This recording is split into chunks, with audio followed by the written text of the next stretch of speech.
Queridos, antes de abrir a palavra de Deus, eu gostaria de fazer um pequeno comunicado à igreja e fazer aqui um pedido.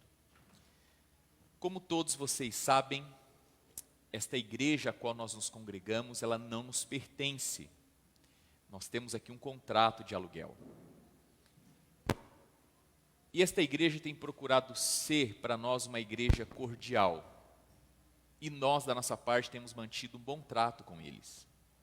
E recentemente eles nos comunicaram uma mudança na nossa mesa de som, na nossa parte de áudio. Eles compraram um equipamento novo que nos proporciona uma melhor qualidade, uma melhor praticidade. E eles trocaram esta semana a mesa de som.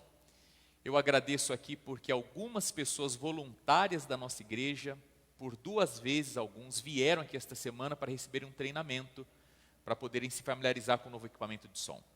Mas como toda transição, toda mudança, a gente acaba tendo um ou outro problema. Um outro detalhe também é que na nossa igreja, grande parte, se não todos, por assim dizer, são voluntários. E alguns aqui na igreja, sábado de manhã, exercem mais de uma função. Nós temos aqui gente que cuida da escola sabatina e toca junto com o nosso instrumental, e vez ou outra nós nos revezamos. Por isso, pode ser que nos próximos sábados nós tenhamos algumas dificuldades com o nosso sistema de áudio da igreja, ou alguma outra eventual problema na nossa transmissão. E eu queria pedir para que você tenha compreensão, e queria só fazer um pedido. Olhar para trás não resolve o problema.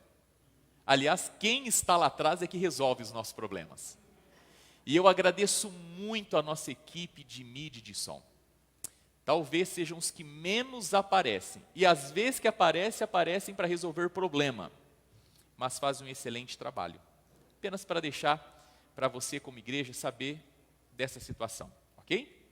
Eu quero convidar você a abrir a sua Bíblia comigo no livro de Mateus, no capítulo 7, no verso 24. Alguém me disse assim certa vez: pastor, existem sermões que o pregador vai à Bíblia, lê a Bíblia, sai da Bíblia e não volta mais para a Bíblia. Nesta manhã, eu vou ler com você aqui o texto. Nós vamos ler Mateus capítulo 7, verso 24 até o verso 27. Livro de Mateus, capítulo 7, verso 24 até o verso 27. Nós vamos ler e eu vou sair do texto. Eu vou caminhar por um período histórico do nosso país. E no final do meu sermão, eu volto ao texto. Eu estou dizendo para você que o nosso culto nesta manhã, ele vai ser fundamentado na Bíblia, mas dentro de uma perspectiva histórica do nosso país, para que nós que vivemos os frutos e as boas consequências dessa perspectiva histórica, possamos alinhar a nossa vida junto da palavra de Deus. Combinado? Então a gente vai ler o texto agora. Eu não vou praticamente comentar o texto, vou entrar numa parte histórica e no final do sermão eu volto para o texto de onde nós vamos fundamentar a nossa mensagem. Ok? Queridos, eu estou iniciando hoje uma série de 4 sermões. O mês de julho tem 5 sábados. Os próximos 3 sábados, este mais 3, nós estaremos fazendo uma série aqui sobre reforma educacional. Você vê que eu não estou falando aqui de educação para os filhos. Eu também vou falar de educação para os filhos. Mas o tema tem que ver com educação para a vida. Ou seja, isso serve para quem tem filhos, serve para os pais como indivíduos e serve para quem não tem filhos também. Hoje a perspectiva do sermão é histórica e ela vai falar sobre os pais fundadores deste país. Hoje, basicamente, os personagens históricos são homens. Na próxima semana, no próximo sábado, eu vou falar mais sobre a reforma educacional, mas sob a perspectiva de 4 mulheres.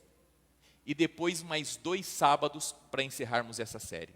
Ok? Eu convido você a estar presente nos próximos sábados, a você manter sintonizado, assistindo conosco via internet o nosso culto pela manhã. Vamos à Bíblia, Mateus capítulo 7, verso 24 diz assim: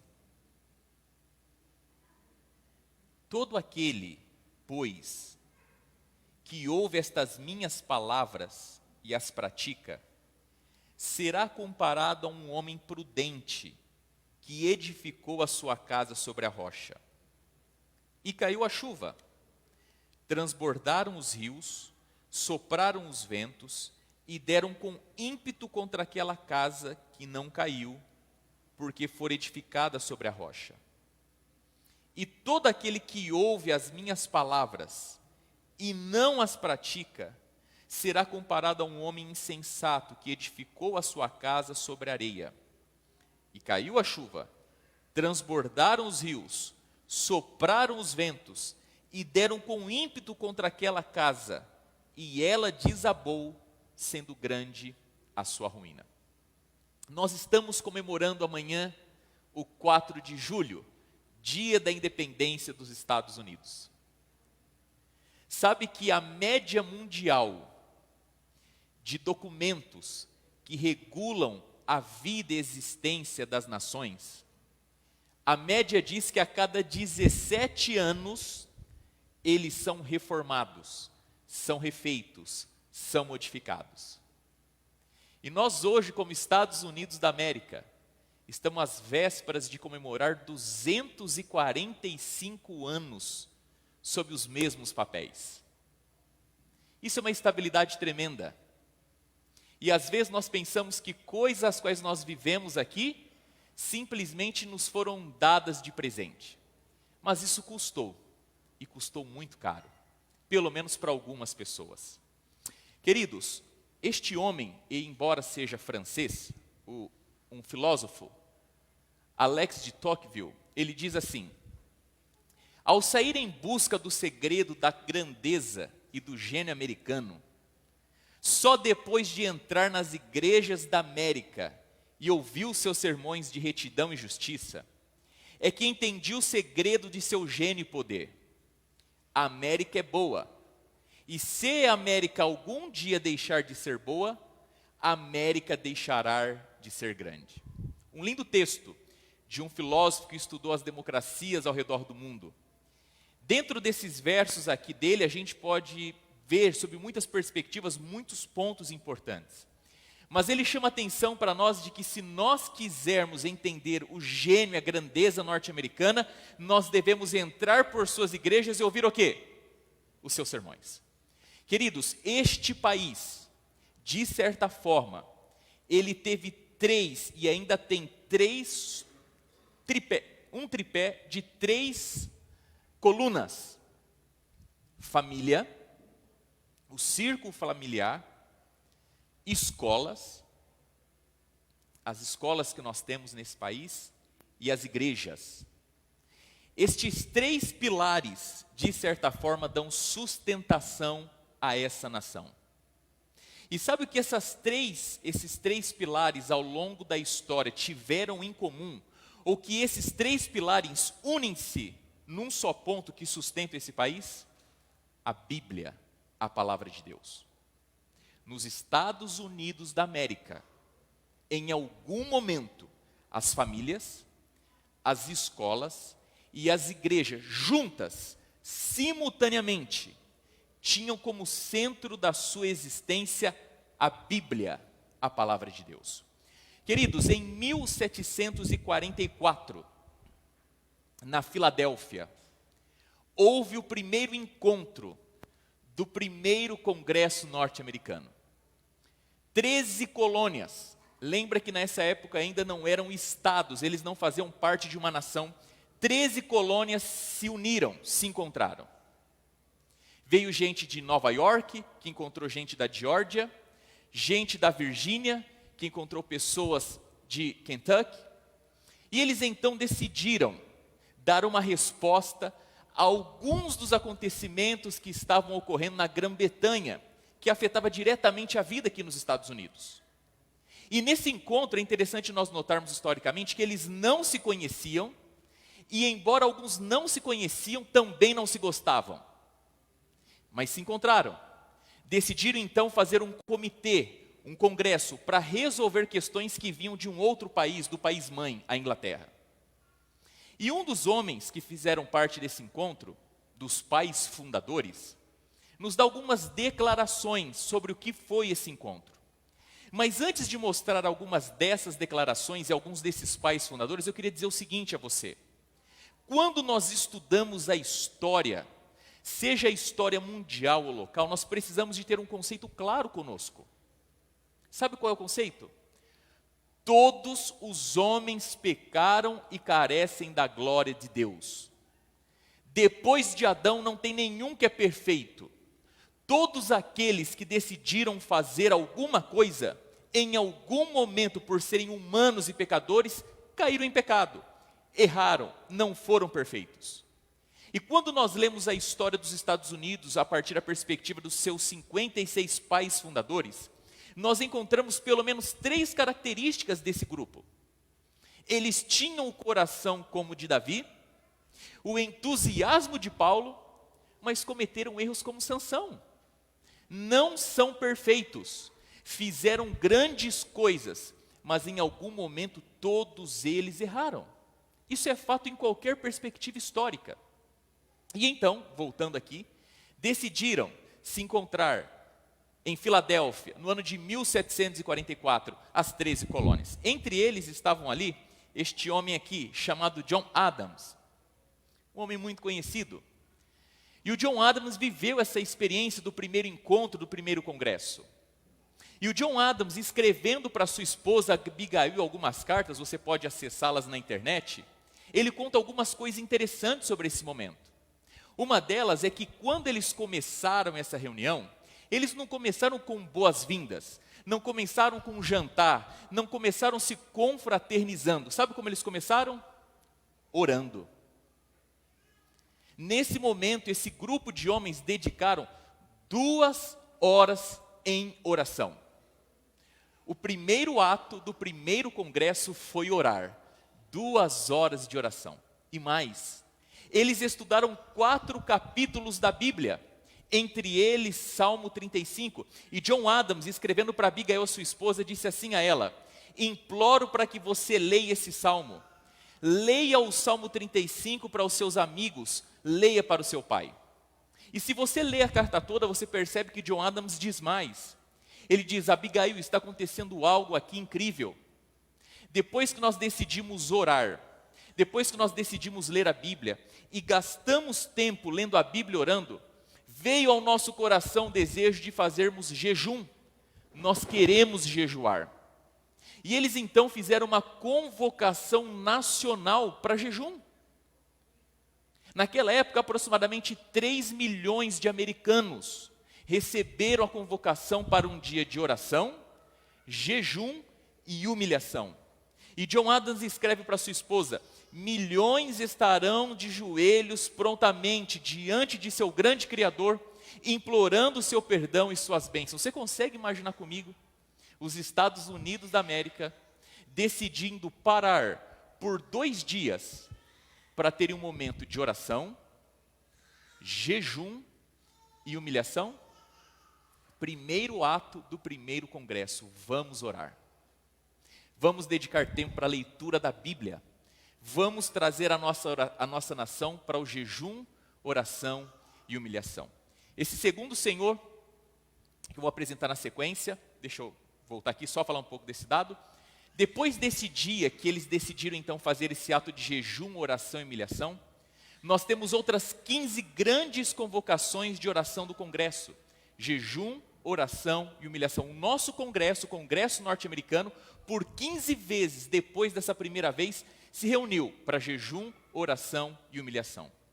E olhando para trás, depois de 5, 6 meses desse primeiro encontro, olhando para trás, eles conseguiam ver como Deus estava sendo bom com eles e os ajudando com as questões que eles tinham de lidar em relação à Grã-Bretanha. E então, depois que eles oraram, se humilharam e jejuaram, eles tomaram uma outra decisão. Agora vamos agradecer, dia de Thanksgiving. E ao longo da história da independência dos Estados Unidos, nós vemos claramente esse país se dedicando à oração, ao jejum, à humilhação, vendo as bênçãos de Deus, Thanksgiving. Vamos orar, jejuar, nos humilhar, Thanksgiving. Esse Senhor, ele vai aparecer para você aqui, o John Hancock, ele foi responsável por unir o estado de Massachusetts em cima de um programa de oração. Sabe que até 1400, até o ano de 1815, nós temos registros em jornais de 1.400 vezes que estados decidiram se reunir para a oração e para o jejum. Esse indivíduo, o John Hancock, governador de Massachusetts, somente ele declarou por 22 vezes dias de jejum, oração e humilhação. E eu pergunto para você, o que você acha se hoje o nosso governador chamasse os habitantes, os cidadãos de Maryland, para um dia de jejum, oração e humilhação? Não sei se você entende um pouco do cenário político dos Estados Unidos. O que você acha se hoje o governador de Massachusetts chamasse os seus habitantes para um dia de oração, jejum e humilhação? E veja alguns dos trechos de algumas das declarações e cartas de John Hancock. Ele diz assim: eu oro para que o reino do nosso Senhor e Salvador Jesus Cristo seja estabelecido em paz e justiça entre as nações da terra. Palavras de um governador, de um líder de Estado, alguém que chamou seu povo por mais de 22 vezes para orar, jejuar e se humilhar. Qual que é a oração e pedido dele? Para que o reino do nosso Senhor e Salvador Jesus Cristo seja estabelecido em paz e justiça entre as nações. E mais, ele diz assim: oro para que todas as nações possam se curvar diante do cetro do Senhor e Salvador Jesus Cristo, e que toda a terra possa ser preenchida por sua glória. E ele continua: oremos e confessemos nossos pecados diante de Deus, e imploremos seu perdão através dos méritos e mediação de Jesus Cristo, nosso Senhor e Salvador. E finalmente, oremos para que o reino espiritual de nosso Senhor e Salvador Jesus Cristo possa ser continuamente expandido, até que toda a terra possa estar cheia de sua glória. Você consegue perceber comigo que esses 56, ou parte desses 56 homens, tinham, como por exemplo John Hancock, uma certa devoção a Deus, conheciam as Escrituras, estavam certos de que esse país precisava de ser construído sob a ajuda de Deus, a bênção divina.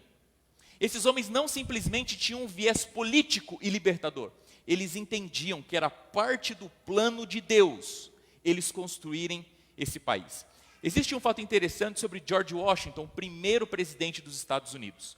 Não sei se você sabe, mas enquanto os Estados Unidos ainda estava sob o regime da Inglaterra, no nosso país não havia um exército, não havia militares.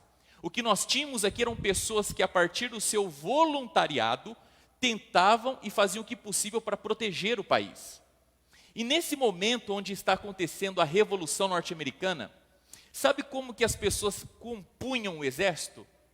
Quando você chegava junto com 20 outros amigos, vizinhos, trabalhadores, pessoas simples da vida, você chegava então até o exército que nós não tínhamos e você dizia: olha, eu estou aqui com esses 20 homens, nós viemos nos alistar para combater. Lembrando que as armas, as roupas, tudo era pessoal, nada dado pelo Estado. E quando um homem chegava com mais 20 junto com ele se fazia coronel desses 20 outros homens. E eles iam para o fronte de guerra junto dos soldados britânicos, que eles sim tinham armas, tinham pelotão, tinha toda uma estrutura militar. E acontece que os homens estão orando, clamando a Deus, pedindo para que Deus os guiasse nessa luta pela independência.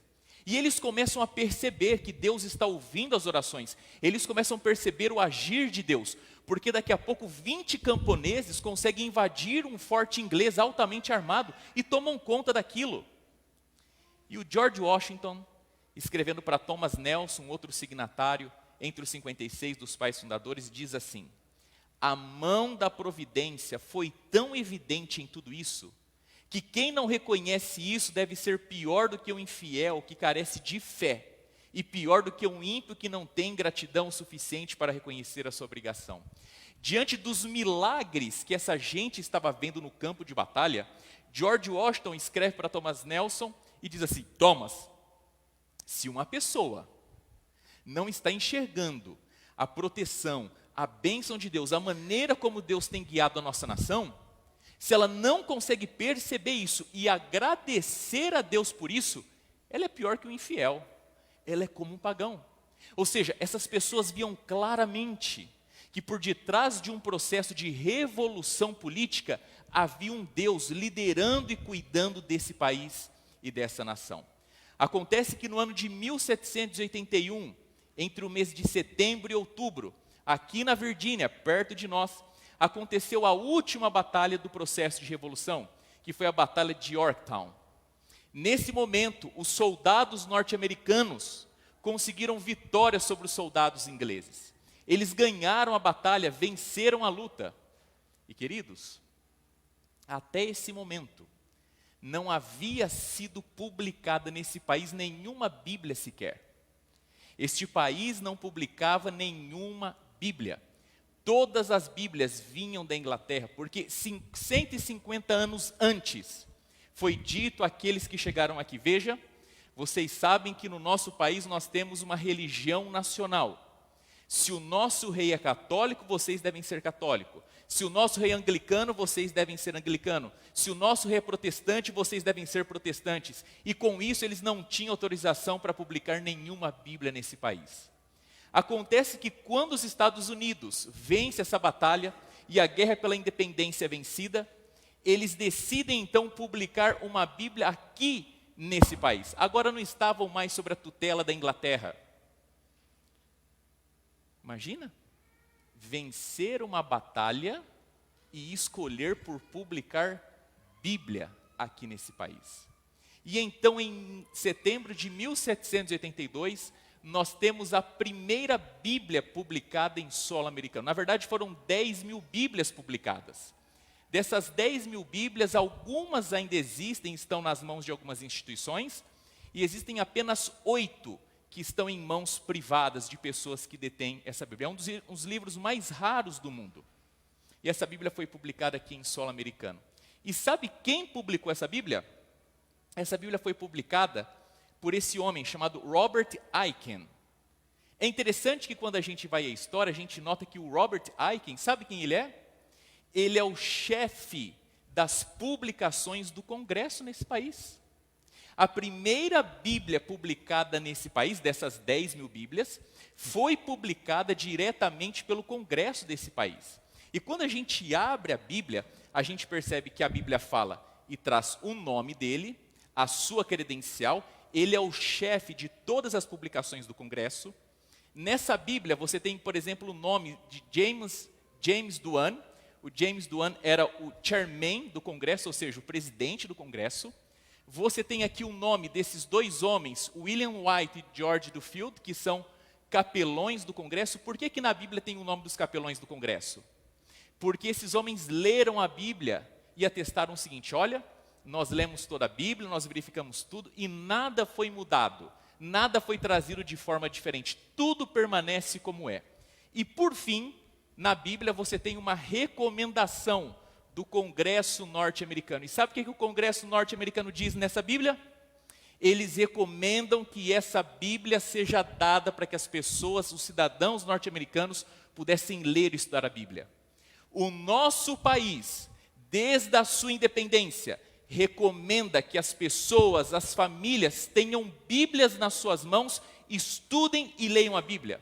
Mas a pergunta é, como que essas Bíblias chegariam na mão das pessoas? E o próprio Robert Aiken, ele diz o seguinte: uma edição das Escrituras Sagradas esmerada para o uso das escolas. Esse homem, o responsável por publicar essas 10.000 Bíblias, a Bíblia da Revolução Americana, ele recomenda que essas Bíblias estejam onde? Nas escolas. Lembra que eu disse no começo para você? Igreja, escola e família. A primeira tiragem de Bíblia nesse país teve como objetivo chegar às mãos dos cidadãos para que eles pudessem ler. E um dos caminhos para que essa Bíblia chegasse nas mãos das pessoas foi através da escola. Em 1783, depois de decorrida a guerra, os Estados Unidos decidem fazer um tratado de paz junto com os ingleses. que assegurasse a paz e a independência. Nesse tratado de paz, queridos, 3 norte-americanos assinaram esse documento e um inglês assinou esse documento. E aqui você consegue ver comigo a assinatura deles, a assinatura aqui de um inglês e de 3 americanos. E é interessante que esse tratado de paz, ele começa com o seguinte título, ou o nome do tratado de paz: em nome da mais sagrada e indivisível Trindade.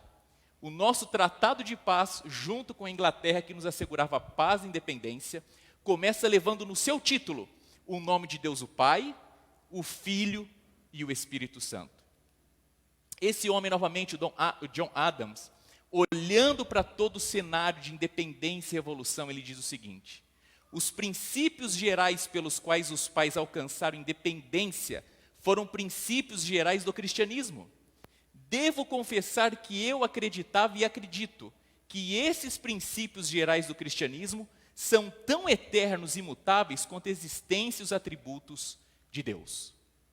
John Adams, um dos signatários da Carta de Independência, ele enxergou que o modo como os Estados Unidos alcançou a sua independência e deveria continuar a sua história tem que ver com os princípios cristãos. Tudo aquilo que foi a história dos Estados Unidos no processo de revolução, de independência, na sua Constituição, deveria ser pautado pelos princípios cristãos.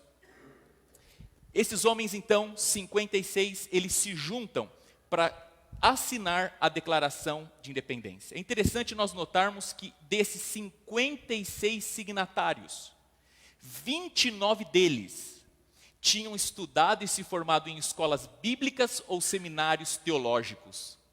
Dos 56 homens que assinaram a nossa Carta de Independência, 29 estudaram em escolas bíblicas ou seminários religiosos. Entre eles, esse daqui, o John Witherspoon. O John Witherspoon, ele foi responsável pela publicação da Bíblia da Família Americana em 1791. O John Witherspoon, ele foi presidente da Princeton University. Ele fundou nesse país algumas escolas públicas. Mas o John Witherspoon, ele foi responsável pela primeira publicação e distribuição de Bíblias em massa. Essa Bíblia é uma Bíblia grande, pesada.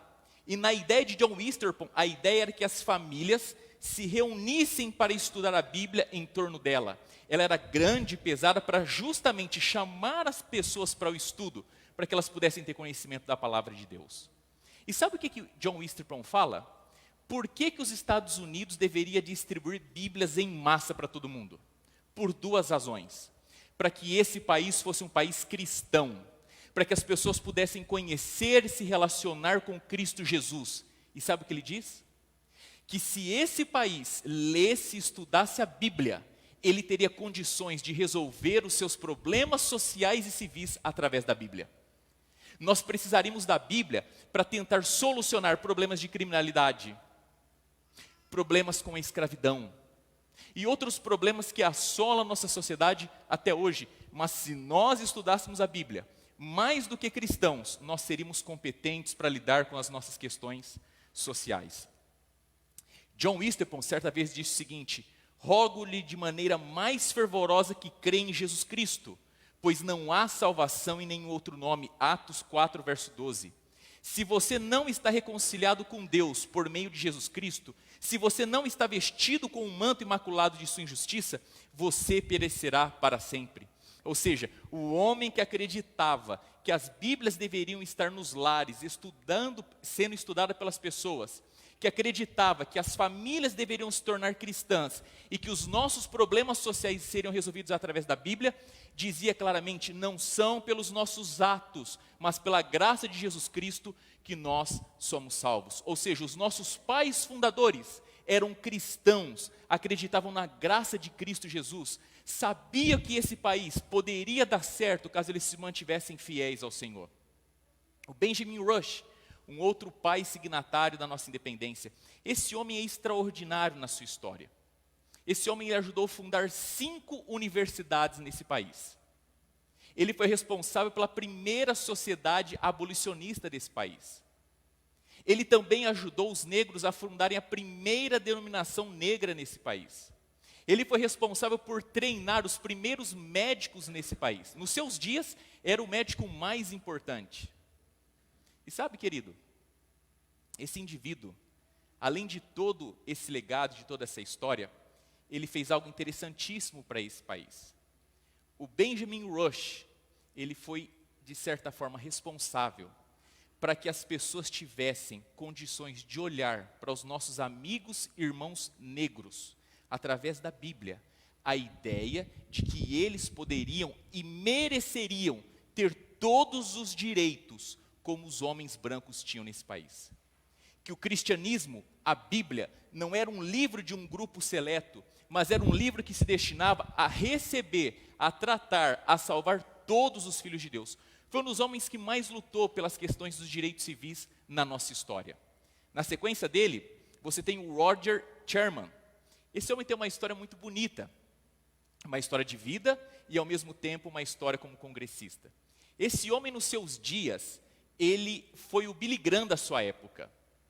Assim como Billy Graham foi um grande evangelista, ele assim foi para os seus dias. Existem dezenas e dezenas de livros que tratam dos seus sermões. Só que esse homem ele tinha um hábito, e aqui está num recorte de jornal. Todos os anos, quando começava a sessão do Congresso, ele comprava uma Bíblia. E ele lia essa Bíblia durante todo o ano. Lia, sublinhava, escrevia. E quando ele voltava para casa no final do ano, ele pegava essa Bíblia e dava para um dos seus filhos. Acontece que ele tinha 15 filhos. Ficou muitos anos como um agente público. E esse jornal diz o seguinte sobre ele: o volume o qual ele consultou mais do que qualquer outro foi a Bíblia. Esse era seu costume, no começo de cada sessão do Congresso, comprar uma cópia das Escrituras, examiná-la diariamente e presentear essa Bíblia para um dos seus filhos no seu retorno. Um dos pais fundadores que também centrava o seu trabalho e a sua família nas Escrituras, na palavra do Senhor. Charles Corwell, esse foi o último a morrer entre os pais fundadores. Morreu com 95 anos de idade, enquanto a média de vida nos seus dias era de apenas 33 anos. E um dia, um parente dele escreveu uma carta para ele. Falou: Charles, um dia você vai morrer. Porque se todo mundo morria, ou a média morrer com 33 anos, imagina, 40, 50, 60, 70, os filhos já tinham morrido, os netos já tinham morrido e ele estava aqui ainda.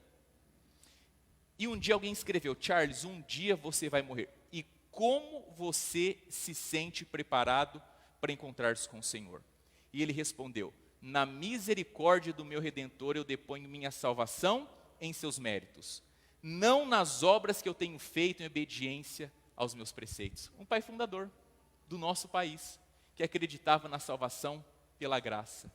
Tinha vivido uma vida reta e direita, mas sabia que dependia de Cristo Jesus. Acontece que quando a Declaração de Independência completou 50 anos, apenas no ano que ela completou 50 anos, ainda existiam 3 pais fundadores vivos. Mas no 4 de julho, que se comemorou 50 anos, apenas ele estava vivo. A cidade de Nova York chamou ele e disse: Charles, nós temos uma cópia original da nossa Declaração de Independência. Você acompanhou desde o começo, viu os nossos primeiros 50 anos, nós gostaríamos que você escrevesse alguma coisa nessa cópia. O teu pensamento, a tua visão sobre o país depois de 50 anos. E então Charles escreveu o seguinte: eu sou muito agradecido ao Deus Todo-Poderoso pelas bênçãos as quais, através de Jesus Cristo, nosso Senhor, Ele conferiu em meu amado país. Ou seja, 50 anos enxergou que Deus estava no controle desta terra e por isso ele era grato. E John Adams, certa vez escrevendo para Abigail, trouxe a seguinte questão: Abigail, eu tenho percebido que Deus tem abençoado o nosso país, que a nossa independência foi um avanço na nossa vida social. E eu estou pensando em dizer que este dia poderia ser um feriado religioso. Então, John Adams pensou na ideia do 4 de julho se tornar um feriado.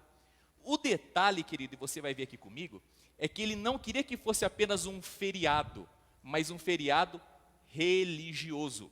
E ele diz assim: eu estou inclinado a acreditar que esse dia deverá ser celebrado pelas futuras gerações como grande festival de aniversário.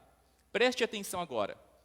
Esse dia deveria ser comemorado como dia de libertação através de um solene ato de devoção ao Deus Todo-Poderoso. O John Adams entendia que os nossos 4 de julho a cada ano deveria sim ser um feriado, mas um feriado de que caráter? Religioso. Assim como um dia o povo de Israel foi liberto lá do Egito, e foi um ato religioso, nós como nação deveríamos celebrar o 4 de julho como um feriado religioso. Olharmos para a nossa independência e não vermos apenas um movimento político e militar, mas vermos a mão de Deus. Deveríamos no 4 de julho nos reunirmos sim, celebrarmos sim, mas entendendo a presença e a manifestação de Deus. Vermos esse dia como um dia onde nós podemos ver claramente a mão de Deus agindo sobre esse país.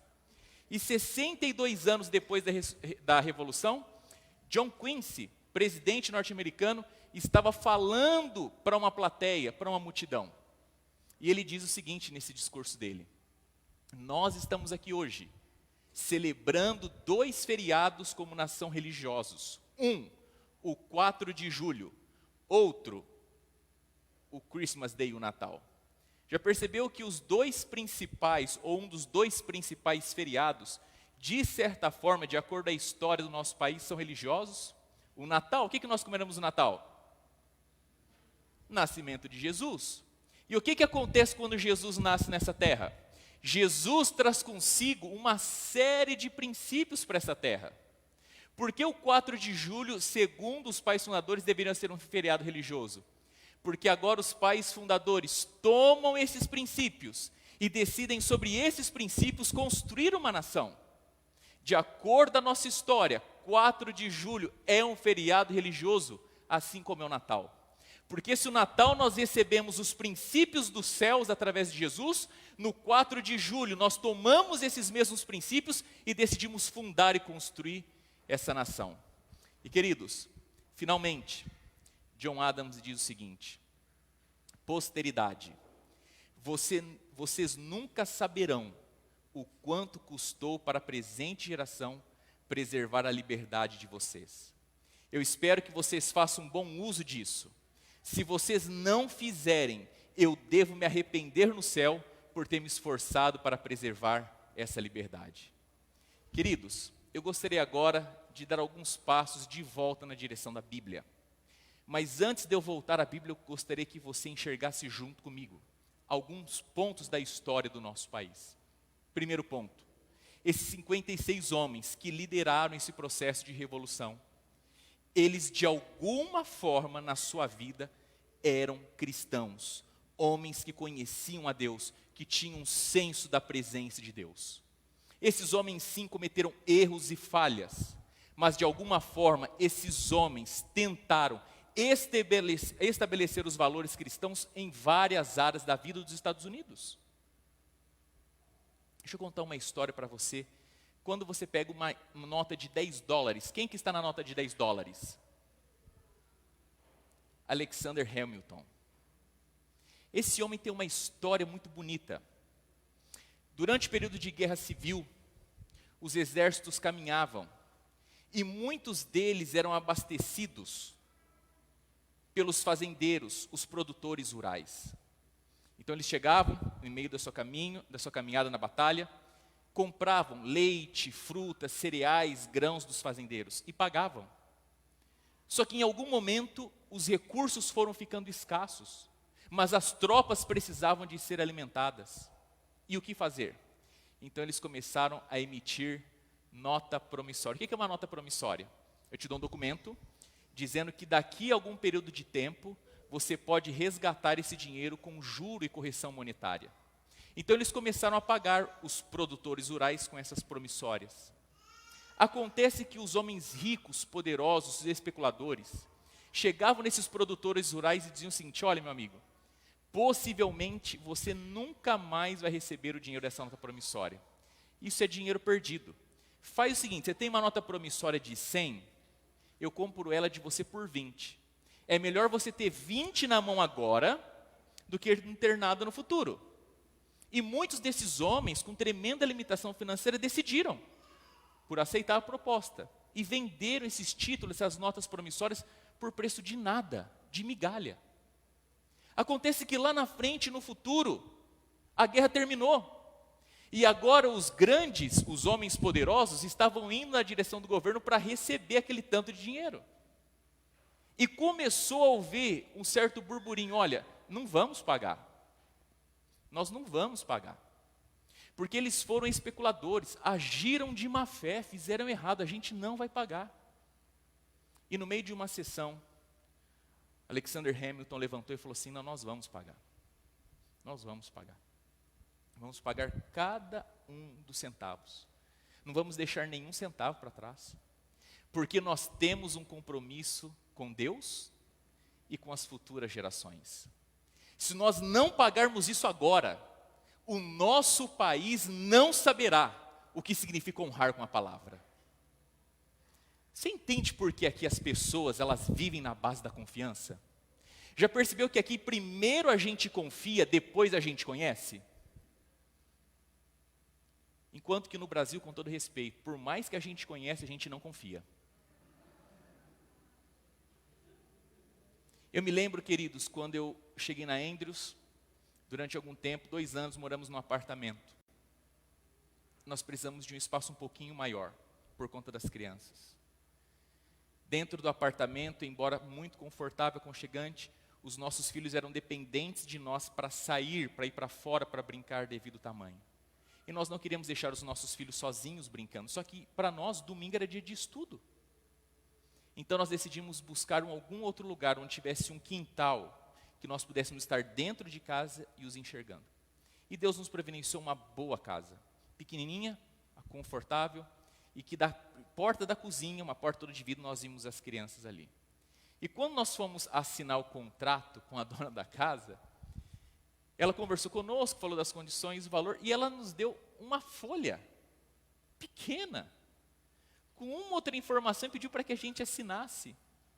E nada mais. Você já tentou alugar uma casa no Brasil? É fiador. Que coisa chata pedir para alguém ser fiador. E aí tem que abrir declaração de imposto de renda, e tem que fazer seguro, e tem que dar 3... É um tanto de coisa, para no final ter problema. Alguma das partes sempre sai perdendo. E essa senhora deu para a gente assinar uma folha pequena, com uma outra coisa só.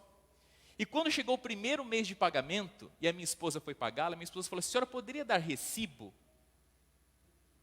O que você quer? É recibo. Mas do quê? Do aluguel. Mas para quê? Está pago. E nunca precisamos de um recibo. E antes de vir para cá, deixamos a casa do jeito que a gente pegou, sem nenhum problema, sem nenhuma dificuldade. Queridos, por detrás das grandes histórias e dos grandes homens desse país, sabe o que tem por detrás quando a gente começa a cavucar e olhar? Existem os princípios de Deus. Existe a palavra do Senhor. E essa viagem que eu fiz para você, não sei se você notou, que esses homens, ainda que imperfeitos e cometeram falhas, eram convertidos a Deus, professavam uma fé. E você percebeu comigo o cuidado e o zelo com a Bíblia? Ganhamos a batalha, terminamos a guerra, vamos imprimir Bíblia. Vamos dar Bíblia para as pessoas publicadas aqui nesta terra e não de um outro lugar. E quando decidem publicar Bíblia, o Congresso é chancelada pelo presidente, pelos capelões. E essas Bíblias vão para as escolas. Nós queremos que nas escolas os nossos filhos recebam a palavra do Senhor. E depois, mais à frente, alguém decide se levantar e falou assim: as nossas famílias precisam de Bíblia. Eles precisam de se reunir ao redor da Bíblia, estudarem as Bíblias juntos. E vai Bíblia para as famílias. E as famílias estudam a Bíblia. E como Alexander Tocqueville disse, nas igrejas eram estudada a Bíblia. Bíblia em casa, Bíblia na escola, Bíblia na igreja. E a gente vai vendo ao longo da história o que esse país vai se tornando. A potência que os Estados Unidos se tornou. E isso não foi simplesmente um acidente feliz. Isso foi construído. E construído sobre a Bíblia. Esse país teve como centro a Bíblia. Eu pergunto para você, se é certo ou errado, se as pessoas são boas ou ruins, eu não estou aqui para julgar nada e ninguém. Mas quando um presidente toma posse, aonde ele põe a mão? Na Bíblia. Na Bíblia. De certa forma, esse país entende que a bênção de Deus está sobre essa terra. E eles decidiram fazer como fundação a Bíblia. Venha comigo agora para a Bíblia, a palavra do Senhor. O que nós lemos aqui? Palavras de Jesus. Por que de Jesus conta essa parábola aqui? Jesus percebeu que a multidão ao redor dele estava ouvindo sedenta daquelas palavras. Mas sabe o que Jesus percebeu? Que as pessoas gostavam do som da sua voz, gostavam do conteúdo da sua mensagem, mas elas não estavam aplicando aquilo para a própria vida. Então Jesus conta uma história, e essa história Jesus conta para mostrar para as pessoas que não basta apenas você ouvir a voz de Jesus, não basta apenas você concordar que aquilo é bom, você tem que fazer o quê? Trazer para a sua vida, para a sua realidade. Qual que é a história? Um homem constrói o quê? Uma casa. Aonde que ele constrói? Ele constrói num alto do morro, no alto do monte. Vem a chuva forte e não destrói a casa, mas a casa que está construída embaixo é uma casa destruída, é uma casa que vai embora. Queridos, quando a gente vai na história e no livro da senhora Ellen White, O Maior Discurso de Cristo, a gente consegue perceber um cenário um pouco maior. Muitos dos homens que viviam naquela região, quando eles olhavam aquela área, na época do verão, da seca, eles viam ali um bom lugar para construir casas, nas encostas, na parte baixa do morro. Então, de maneira rápida e simples, com um material qualquer, eles construíam casas, choupanas. E a casa ficava arrumadinha, armada, bem montada, e eles moravam. E no verão, na época da seca, ninguém acreditava na possibilidade de que uma tempestade pudesse vir e levar aquelas casas embora. Mas, durante o período de chuva, as chuvas vinham de uma forma tão intensa e forte na direção do mar, que devastava toda aquela área, levando embora as casas todas, e não sobrava nada, exceto as casas que estavam sobre a rocha. Porque essas casas, elas eram construídas em cima da pedra, e elas eram construídas de pedra. Eram casas que os moradores, os construtores, levavam anos, décadas para construir, carregando pedra por pedra, até a última pedra para fazerem as suas casas. Eram casas, segundo a arqueologia, que duravam cerca de milênios. Não era décadas, não era alguns anos, eram milênios. Elas estavam ali firmes. Lembrando que, embora seja uma parábola, Jesus contemplou aquela região, e a partir da realidade daquelas pessoas, ele usou elementos reais. Então, quem ouviu Jesus dizendo, percebeu o seguinte: se aquilo que nós estamos fazendo não está firmado na rocha, se aquilo que nós estamos fazendo não está sendo construído com um material duro, sustentável e forte, vai cair. Só que, amigo, se você está fazendo, pensando no que é mais fácil, mais conveniente, mais rápido, de resposta e resultados prontos e imediatos, é questão de tempo, as coisas vão ruir. É o que eu disse no culto de quarta-feira: decisões fáceis, vida dura. Decisões duras, vida fácil. E nesta manhã que eu estou falando para indivíduos e pais. E a minha pergunta para você é: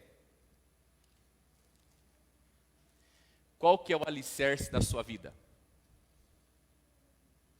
Qual que é o alicerce da educação dos seus filhos? Aonde nós estamos colocando a nossa existência e a existência da nossa família?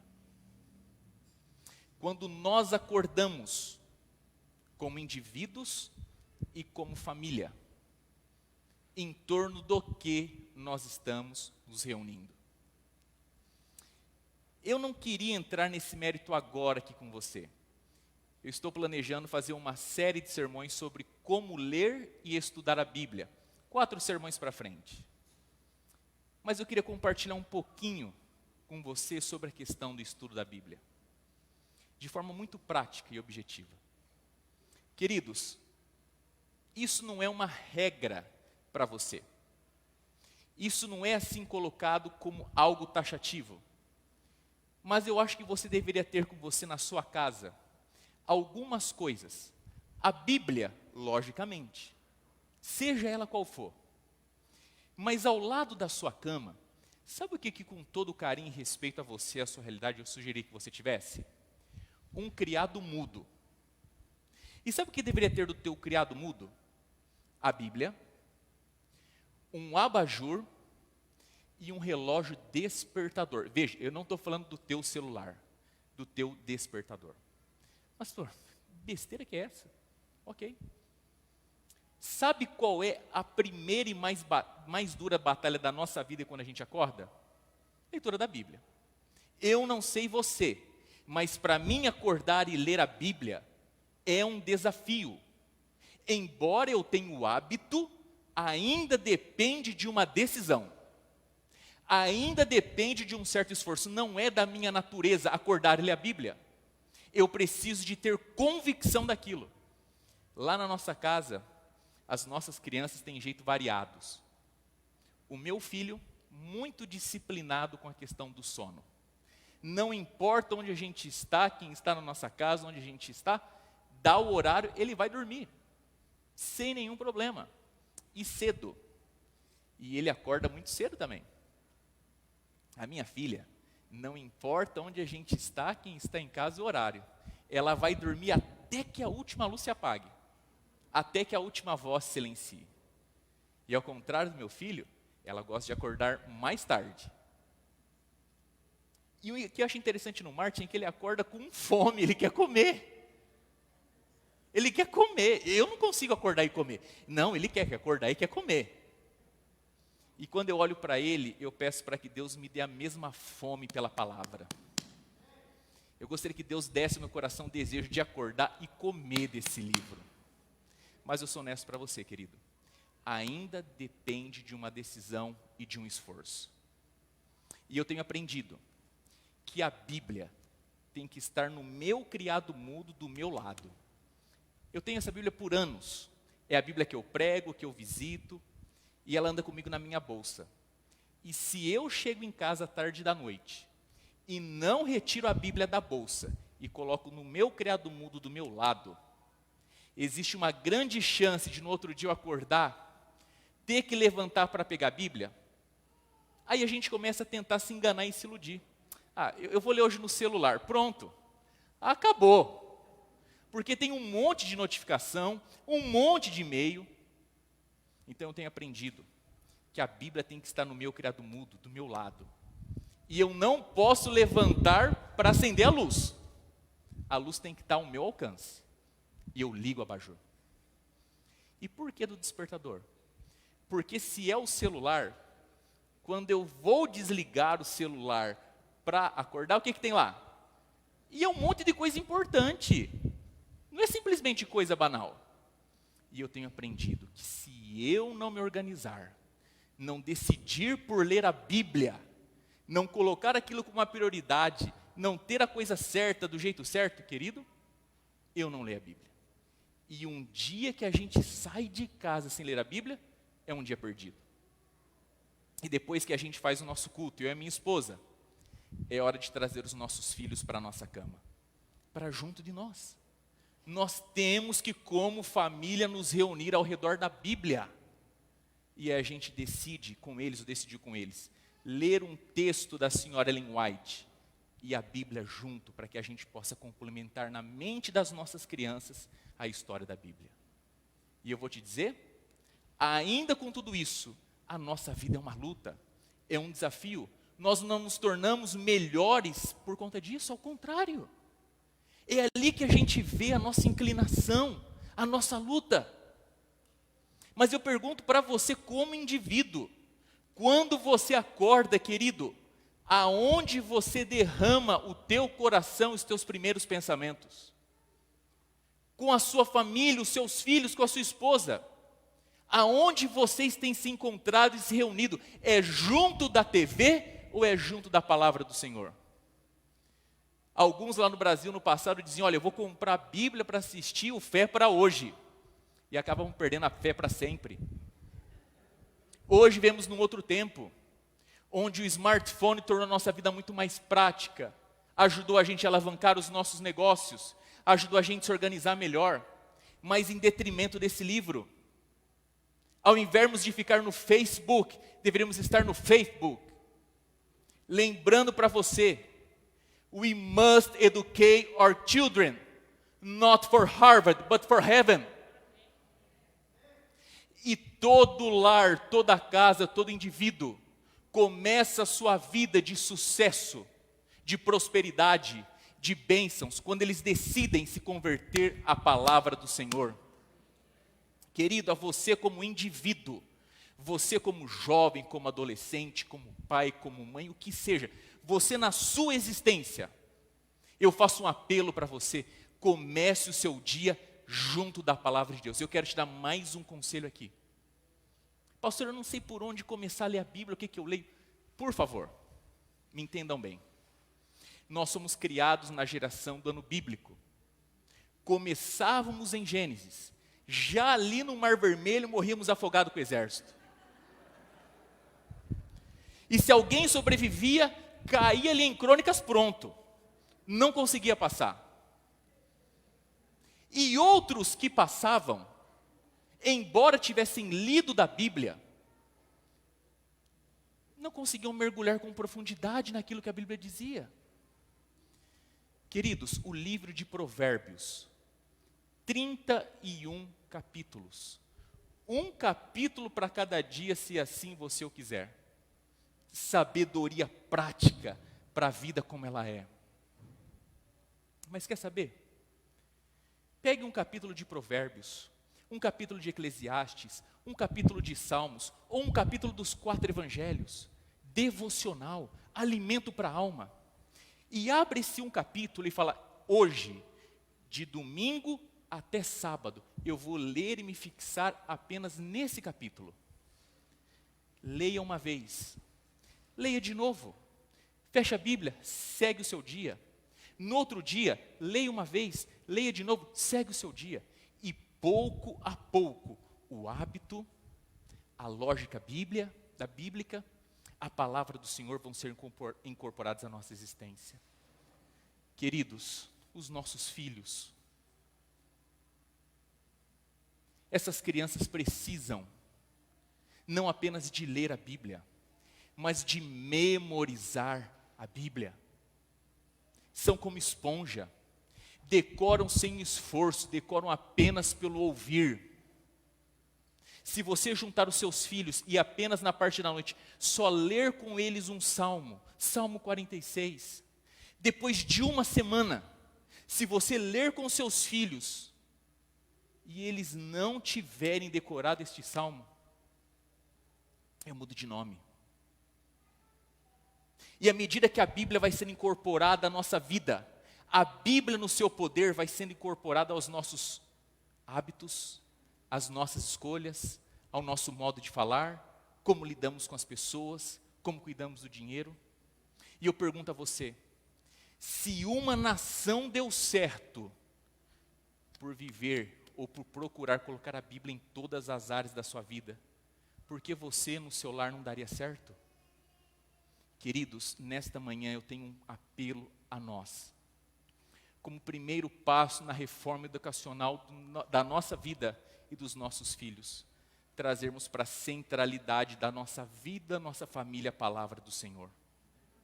Se hoje nós estamos nesse país e colhemos tantas bênçãos desse lugar, queridos, em nome de Jesus, você não pode sair desta manhã sem fazer um compromisso pessoal seu, Senhor Deus. Me ajude. Eu quero todos os dias pela manhã ler a Bíblia. Eu quero me alimentar da Tua palavra. Senhor Deus, eu quero que a minha família se reúna ao redor da Bíblia. que a Bíblia seja o centro do nosso lar. Deus não nos chama apenas a termos a Bíblia, mas a pensarmos e agirmos de acordo com a Bíblia. E assim como esse país trouxe os princípios cristãos, construiu uma nação tão próspera, é o que Deus quer fazer na nossa casa, na nossa vida. Eu quero perguntar para você nessa manhã: não seria nesse 4 de julho um momento para nós tornarmos sim esse feriado um feriado religioso na nossa existência? E dizer: Senhor, de alguma forma eu cheguei nesse país. Esse país de alguma forma me recebeu, me abraçou, me acolheu. E aqui, irmãos, nós temos lutado, e eu vou dizer a vocês, grande parte da nossa comunidade, se não todos, são pessoas fortes, agarradas, dedicadas. O brasileiro chega aqui para vencer. E a gente rala, e trabalha, e estuda, e forma os filhos, e constrói patrimônio. Mas, queridos, lembre-se que na parábola existe aquele que construiu a casa sobre a rocha, e a tempestade veio. E eu te digo, a tempestade vai vir na sua casa, vai bater na sua porta, vai invadir a vida dos seus filhos, do seu casamento, dos seus negócios. Jesus está dizendo: a tempestade vai vir. Os seus filhos, quando forem expostos à vida, vão ouvir de tanta coisa. O assédio hoje, ninguém mais respeita ninguém, não importa se é casado ou não. E o que dirá daquilo que a gente recebe através da televisão, nos seriados, na internet? As tempestades virão de todos os lados.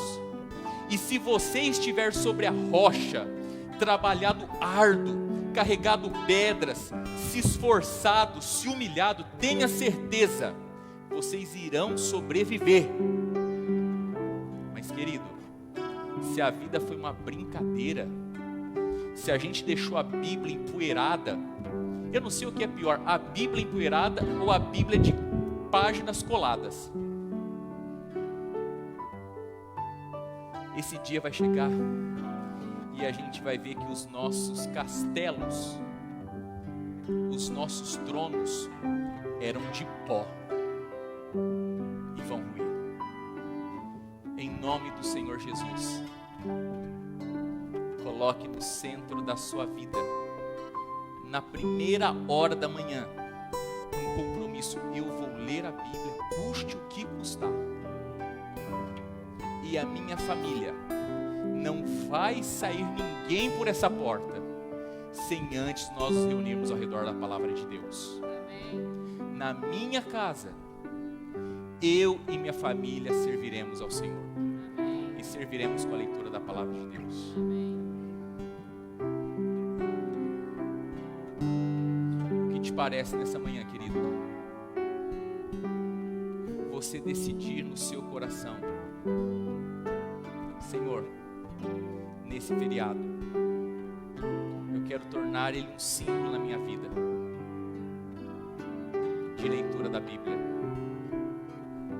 Eu quero lembrar a cada 4 de julho que um país que foi fundado sobre a Bíblia me recebeu. E agora aqui nessa terra, eu quero fundar a minha vida e da minha família na tua palavra. Querido e bom Deus, eterno e bom Pai,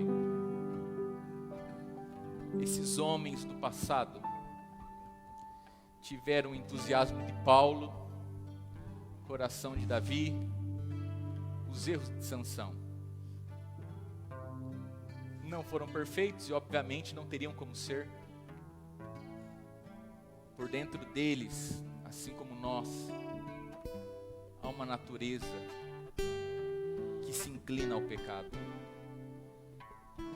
Mas de alguma forma a história nos mostra que uma coisa esses homens tiveram como conceito para fundar essa nação: que a Bíblia deveria ser pregada na igreja, ensinada nas escolas e lida nos lares. E geração após geração, essa nação foi sendo construída. E é só nós olharmos ao nosso redor, e em cada folha de árvore, em cada canto de um pássaro, em cada casa construída, nós lemos e enxergamos a bênção do Senhor. Querido Deus, todos os anos, quanta gente chega aqui, e quanta gente aqui é abençoada. Obrigado. Obrigado porque esse país representa muita coisa na nossa vida. Mas nós queremos construir a nossa história em cima da Tua palavra. Queremos construir a nossa vida em cima desse alicerce firme e seguro. E eu clamo em nome do Senhor Jesus, que nenhum de nós que estamos aqui saiamos sem no íntimo termos firmado um compromisso de lermos a Bíblia todos os dias. E que esses pais e mães possam olhar para os filhos e dar aos filhos a chance de crescer num lar onde a Bíblia é lida e estudada, onde os princípios cristãos são valorizados, e que todo dia, de manhã ou ao anoitecer, as famílias se reúnam ao redor do Teu livro, da Tua palavra, e que isso venha a ser através do Espírito Santo no nosso coração, só pelo Senhor. Dá-nos um bom restante de sábado, em nome de Jesus, amém e amém. Que Deus os abençoe, que Deus abençoe a todos vocês. A música será cantada, eu estarei saindo, a saída será ordenada, a porta será me despedindo de todos vocês. Um bom restante de sábado, um feliz 4 de julho para todos.